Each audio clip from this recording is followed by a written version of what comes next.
IVM. Storytel is an audiobook platform that lets you hear hundreds of thousands of stories on your mobile, on your PC, wherever you prefer. You can get a great deal by signing up at storytel.com/IVM. But before I tell you what the deal is, let me make a recommendation for you for your first book. When you go to Storytel, search for James Clavell. He has a number of books, but I'm going to recommend Shogun to you. Shogun is the story of an Englishman who's shipwrecked in 16th century Japan and how he struggles to deal with the culture, gets embroiled in the politics of the land. It's a great story, and if it wasn't enough that you can get just this one book, James Clavell's Asian Saga has 5 more books on Storytel. So go to storytel.com/IVM. You can get your first month at 99 rupees a month instead of 299. That's 200 rupees off on your first month. Storytel.com/IVM. Go check it out.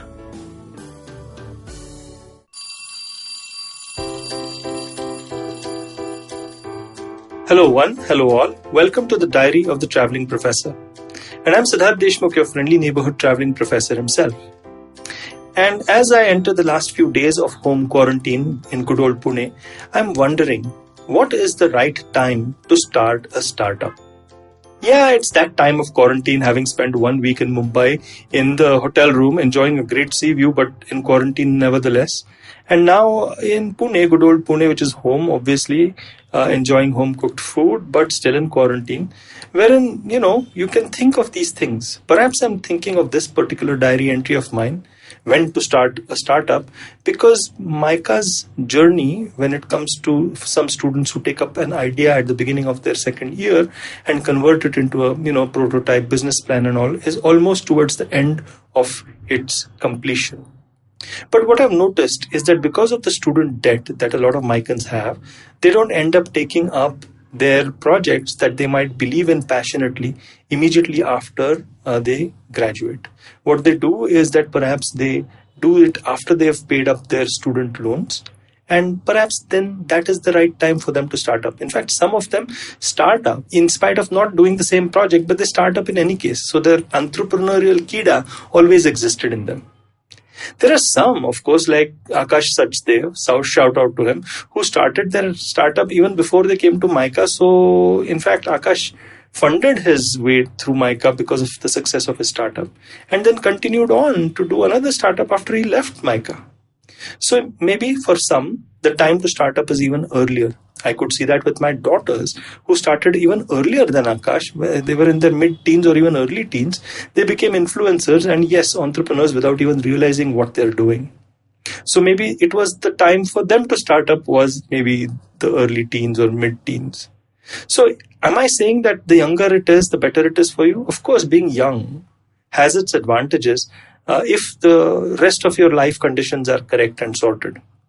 But probably, it is a bit of a cliche to say this. And I don't think that we should be looking at this time period in anybody's life as the only time that you need to consider if you're starting it up.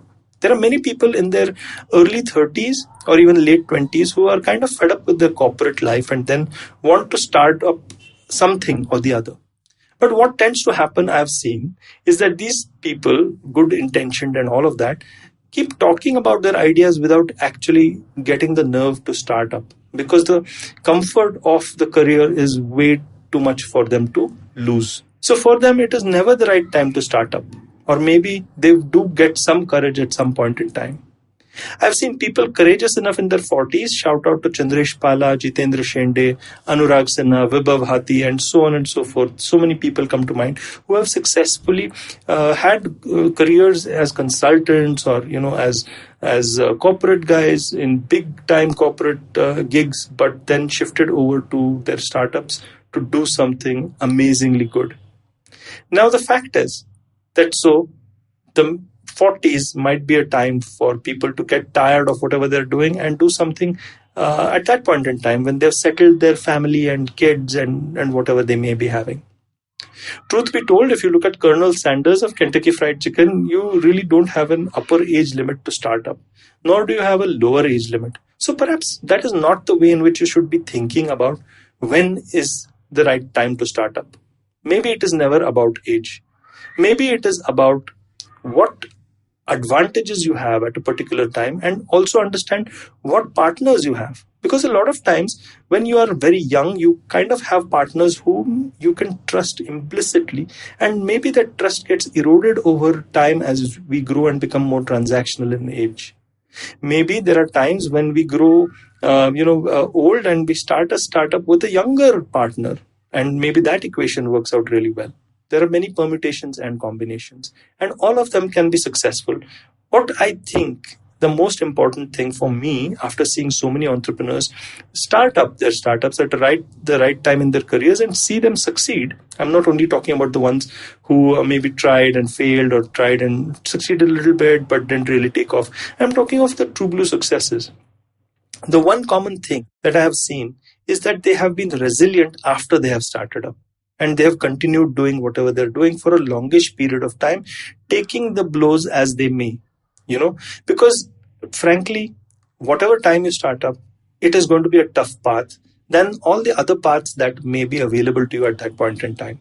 So it may not necessarily be about having the best possible thing. Sure, you may look at a 12-month or an 18-month runway so as to make yourself relatively safer. And sure, you might be partnering with the right people if you're doing stuff with, college buddies. But at any point in time, there are always risks that you've never seen. And as Mike Tyson says, everyone has a plan till they're punched in the face. And a startup has a tendency to do that and punch the founder in his or her face. So what am I saying? I'm saying something completely different. I'm saying that when is the right time to start up?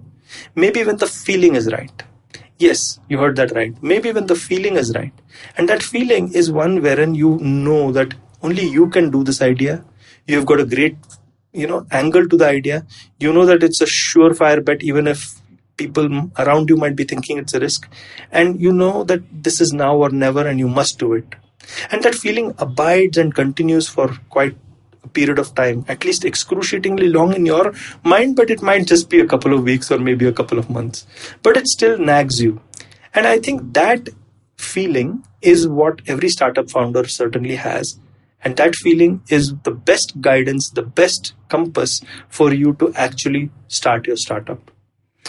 I hope you like this diary entry of mine. It's a very different take on a typical thing. I'm sure that you will temper and season this piece of advice with all the rest of the stuff that I said before about, the right age, the advantages, the disadvantages, the kind of partnerships, the kind of cushions and the rest of it. Put that into the mix as well, but then don't discount the feeling in your heart. This is the best way and the best kind of, way forward, I would say, for any startup founder or would-be entrepreneur. You don't want to be a one-entrepreneur. You want to be an entrepreneur, right? On that weird note, I'd like to say that do watch The Traveling Professor Investigates. It's a video series that I run both on LinkedIn and on Instagram, wherein you can connect with me. I'm The Traveling Professor.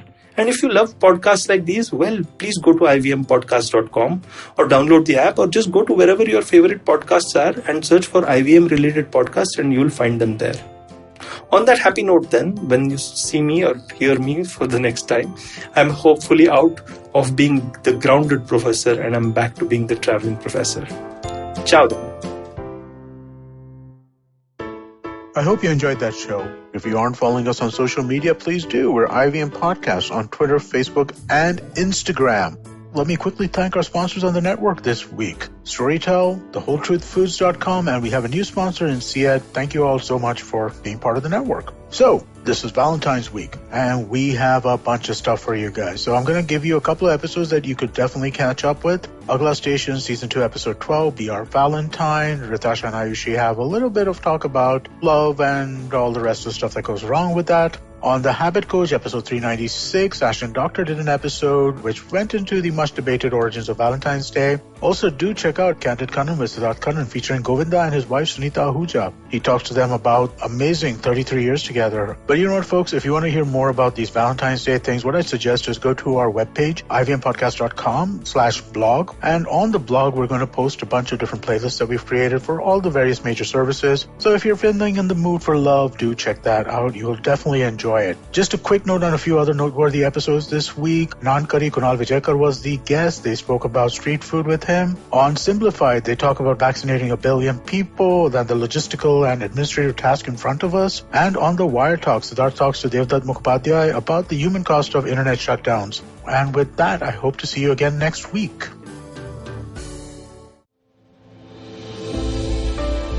What are some of the radical changes that are now shaping our workspace?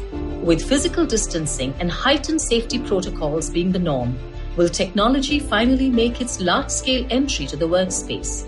Will design as we know it change for the long term? Is it possible for the Indian commercial real estate space to adopt a 360-degree approach to sustainability? Join our hosts at the Future of Space podcast by RMZ as we deliberate with industry leaders, analysts, and bright young minds on the way forward for the workspace given the new COVID normal. Tune in to the IVM Podcasts app or wherever you stream your favorite podcasts